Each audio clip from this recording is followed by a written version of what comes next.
is on a roll. Funk is on a roll. Funk is on a roll. Funk is on my... you know how the song goes by now, but somebody call my bastard mama, because I swear to God, I saw former Funkadactyl Cameron on last night's AEW Dynamite. If you predicted that happening ever, can you tell us what the lottery numbers are tonight, please? And on Saturday, and for the rest of time, because that will make me a very, very rich man. What the hell is going on? I've got no idea. But I am Ross Twiddell from Cultaholic.com, and these are all of the AEW WTF moments from last night's AEW Dynamite.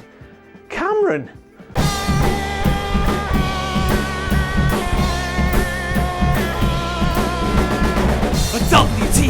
WTF!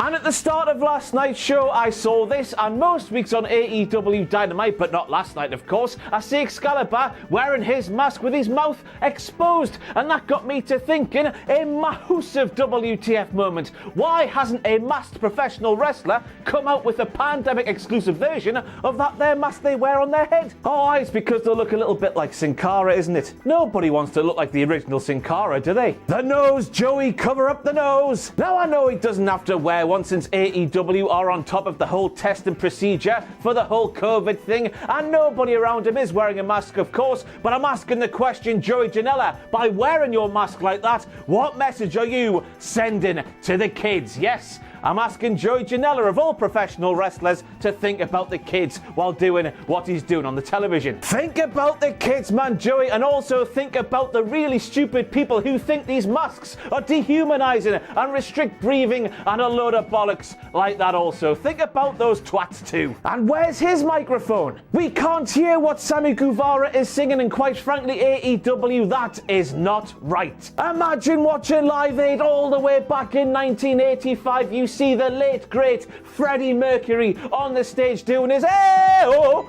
all that malarkey to the crowd, but imagine him doing all that without a microphone in front of his lovely, lovely moustache. It would be utterly pointless, wouldn't it? And I know what you're saying, Ross, you're talking absolute bollocks and reaching like nobody's ever reached before, but I tell you, Freddie Mercury at Live Aid, Sammy Guevara on AEW Dynamite every single week, miming along to Chris Jericho's theme, exactly the same thing.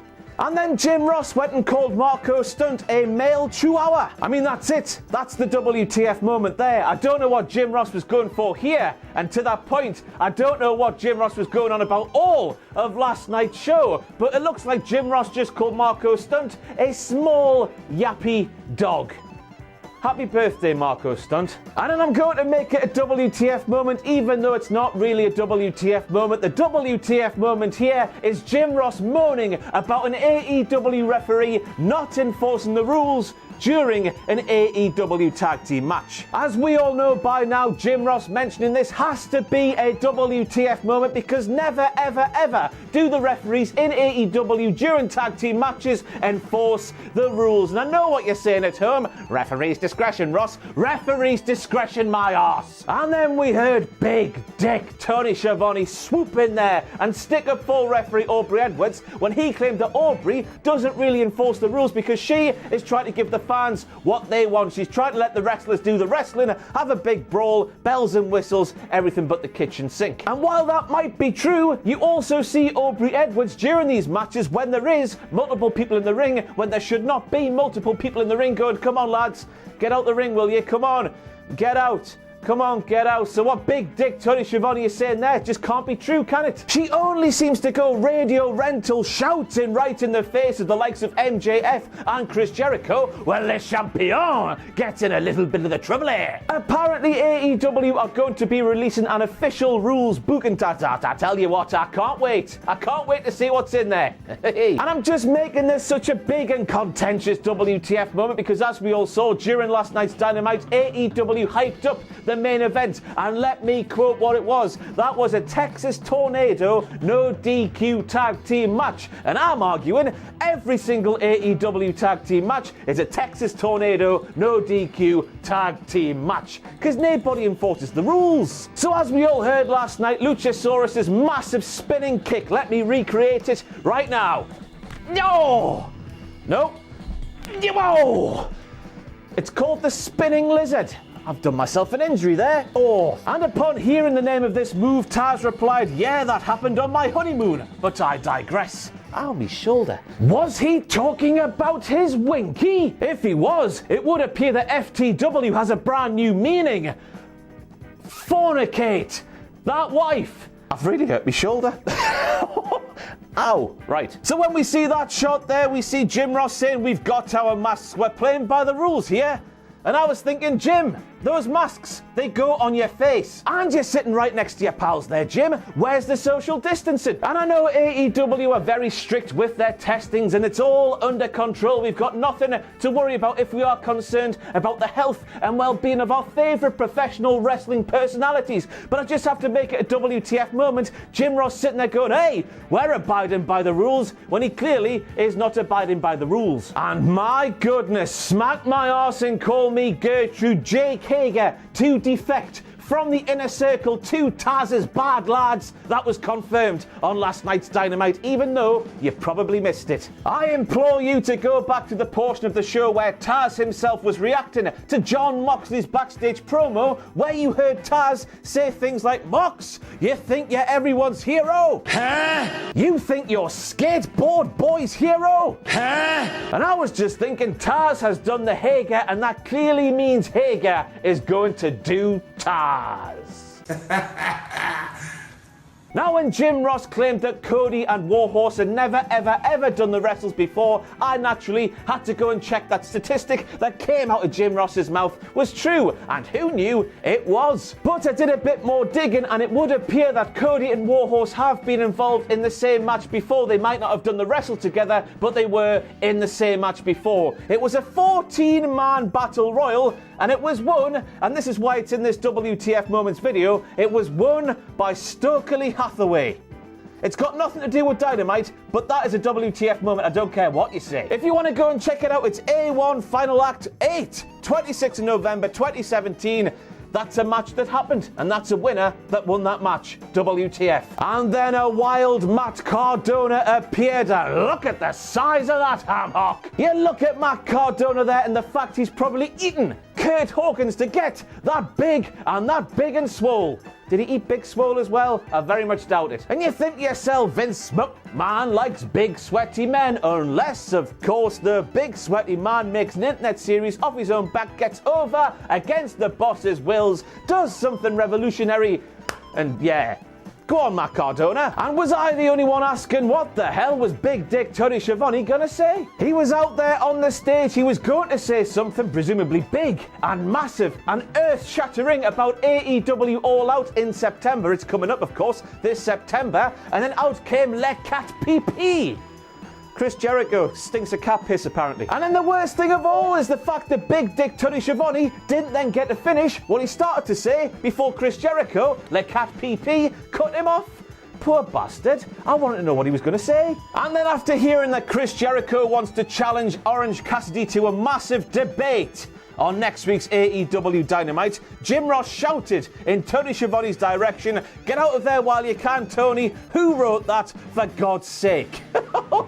Tell us how you really feel, Jim. Now, I think it's absolutely fantastic when Jim Ross simply can't hide that he absolutely despises what he's seeing in front of his eyes. Some of you might call it professional. I call it unprofessional. No, sassy. It's sassy. Or also horny, because as we also saw, which gave us another WTF moment, horny Jim Ross from Twitter wormed his way onto AEW Dynamite once again when Anna Jay came out and stood about 5 yards away from him. You cannot contain that horny bastard. On an FTR. That would appear to be a thing right now, even though FTR are loosely aligned, they're drinking buddies, with Hangman Adam Page.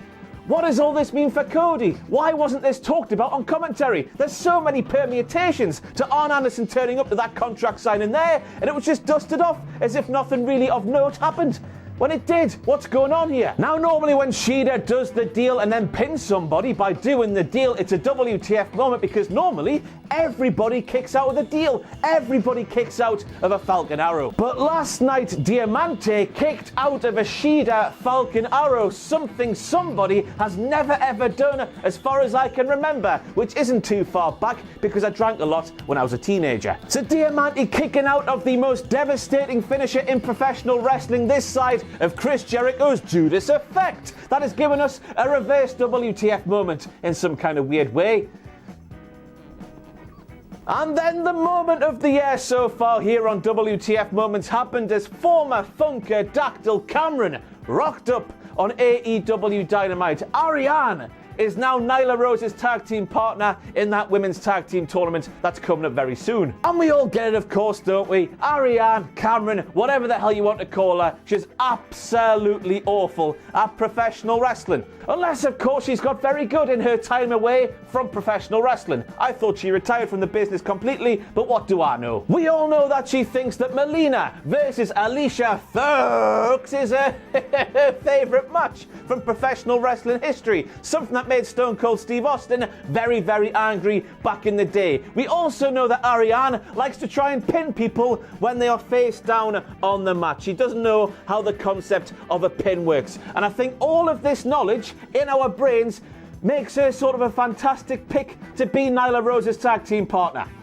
Hear me out. Please don't throw things. Putting her with Nyla Rose is very interesting in this hack's opinion because Nyla Rose is big and dominating. Ariane is awful at the wrestling, unless of course she's got very good in her time away from the business. So to win this tournament, the big, strong, powerful, dominant Nyla Rose has to drag along this sorry ass, not good wrestler Ariane to win the thing. And that's a sort of interesting dynamic, is it?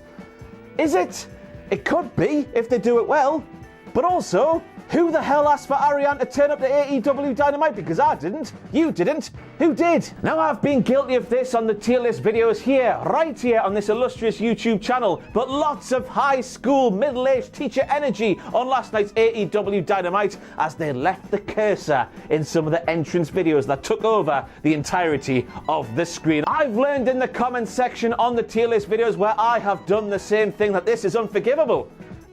For reasons I don't know why, but it is, so... And then we see Brian Cage say to Taz, please step in front of me so we don't piss some people off, if you know what I mean. Well, Taz, I've got no idea what you mean. And that presumably means somebody complained about this online, and Taz has complained about respect or something, and then done something about it on this week's Dynamite. I don't know what happened here. If you know what happened here, let me know, because I would like to know. I like to be in on things. I don't want to be lonely. But that's it for all your WTF moments from last night's Dynamite. The Dynamite that was very disjointed. Maybe the worst Dynamite for some time. I can't remember a worse episode than that was last night. There were still some good things. But Cameron, Ariane, she rocked up the Dynamite last night and she's in the tag team tournament. That's the main takeaway from this thing, and I don't know what to make of it all. I, of course, have been Ross Twiddell from Cultaholic.com. Thank you once again for watching this bollocks here. Thank you for supporting everything we've been doing throughout this whole pandemic thing. Without your support, we would be absolutely buggered and probably wouldn't exist any longer. I'll be back with the WTF moments for Friday Night SmackDown this coming Saturday, and then I'm off for an entire week. I'll miss the Raw, I'll miss the AEW, I'll miss the SmackDown, then I'll be back the following Raw. What date that is, I have no idea. I should have looked at the calendar before I came in the studio. But that's it. Have a lovely time. Bye.